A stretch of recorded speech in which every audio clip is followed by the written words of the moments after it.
As Nigeria moves closer to the 2027 general election, one name keeps resurfacing: the former President Goodluck Jonathan. Will he return to the presidential race, or is Nigeria simply looking back in search of stability? Hello, and welcome to PRNigeria Podcast. I am your host, Nafisat Bello, and today we ask a bigger question. Is the possibility of Jonathan joining the 2027 presidential race real, strategic, or merely political speculations? To debate this issue, we have public relations strategist, Yushau Shuaib. You're welcome. Thank you. And a journalist, Mr. Abdulrahman. You're welcome. Thank you. Thank you for joining me. Thank you. So my first question is to you, Yushau Shuaib. As a PR person, what can you say? Why is Goodluck Jonathan's name resurfacing all of a sudden ahead of 2027 election? Well, once again, thank you for having me. On the question you asked, why is the name coming up? He's a former leader, and he has always been advocating for peace. And you can see he has also been one of those respected global African icons that are intervening when it comes to electoral reform, election, and voting in the continent. Now, back to the issue of, I don't know how true it is, the issue of whether, probably what you want to ask, whether he's interested in the presidency or what have you. But the only thing I can only consider is the fact that during his tenure, there's a lot of democratic and economic consolidation. I want to remember this, that for the first time in history of Nigeria, it was administration that rebased the Nigerian GDP, making the country the largest economy in Africa. First. And when I talk about insecurity, we can't compare his tenure, his period, with what we're having today. Yes, it's true that people are saying that the emergence of Boko Haram, that campaign was intensified when they were invading and taking over towns.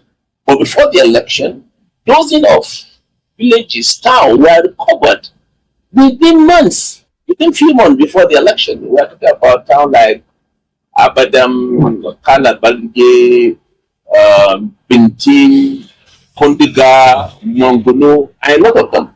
They were recovered, and that's why we had peaceful election.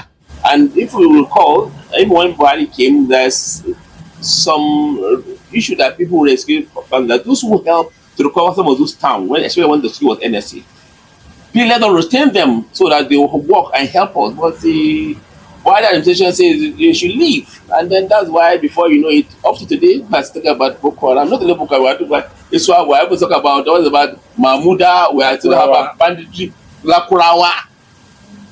the message, I think, for those who are likely be talking about Jonathan, maybe they want to send a message that why wouldn't the leadership think about what the Jonathan did during this period? But I strongly believe, sincerely, and from the bottom of my heart, I doubt if Jonathan will aspire to be for this leadership position. And when some of the supporters went to his office, a large number, even some of them say want to pay about 100 million for the form. One word he used, and you can Google it. He said, "Presidential race is not computer game." And he told them point blank that, okay, I hear you. Thank you for this, but I'll consult wisely. Okay, thank you very much, sir. Okay, over to you, Mr. Abdulrahman. As a media person, do you also think that Goodluck Jonathan stand a chance to return to power in 2027? If it is a yes or no answer, I will say no. So why do you believe Goodluck Jonathan does not stand a chance? Why do you believe he cannot come back to power? Okay, he cannot. I will address the question on three grounds: politically, morally, and legally. Politically, not to go too far. But President Jonathan was in power for 5 years. He was vice president for 3 years, or president for 5 years. So when he contested in 2011, and when he contested twice, if he won the first one, he lost the second one to the same candidate. You see that his core base is south, south, and southeast. That's his core base. He got a lot of votes in the Christian part of the north. He defeated. Why he was able to defeat Buhari in 2011 was because out of the 17 states of the south, he lost only one. He lost only Osun State. He won the remaining 16.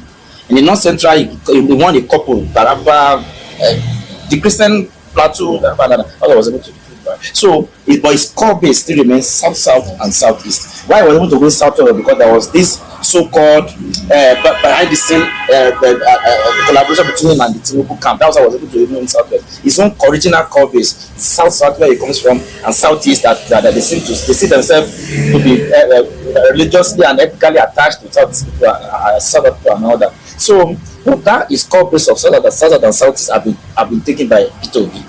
If you check the trend online, the P2B people, the obedient are not happy with all the rumor that Jonathan is trying to go. They even see it as they are trying to some elements are trying to divide or reduce obese votes and all that. Right now, I think he has lost that base. Not for any bad reason, not because but because there has been an evolution.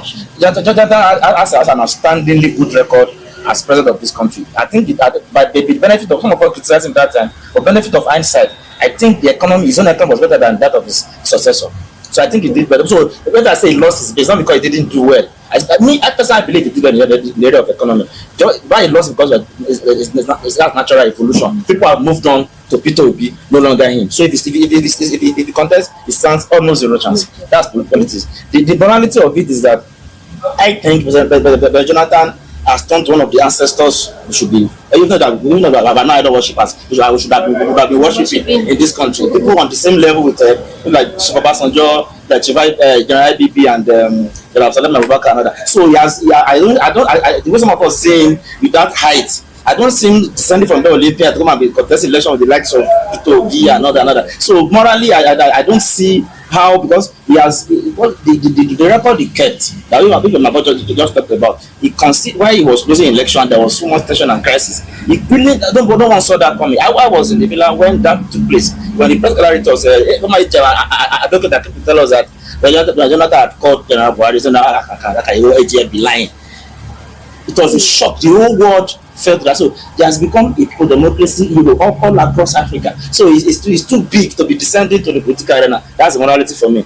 And legally, some lawyers think it cannot. There's even a case in court. At the risk of sounding subjudice, there's a case in court about his eligibility, because when he left office, there was a constitutional amendment, the fourth alteration of the Nigerian constitution, that a man can no longer take oath of office 3 times. That there is section 137, section 3 of the constitution has been amended by the National Assembly to mean that if you are a deputy governor or vice president, if your principal dies or resigns or is impeached, and you spend even 1 second of his time, when you are contesting, you can only contest once. If I will remind you, remember once Ibrahim Dugeda was governor of Yobe State for almost 15 years, maybe 12 years or 30. You know why? Because he was deputy governor to Mama and Ali died. He finished his own. He now spent his own 8 years. But that man almost turned Yobe State to his own. He not turned Yobe State to his personal freedom. There is no need. Somebody has started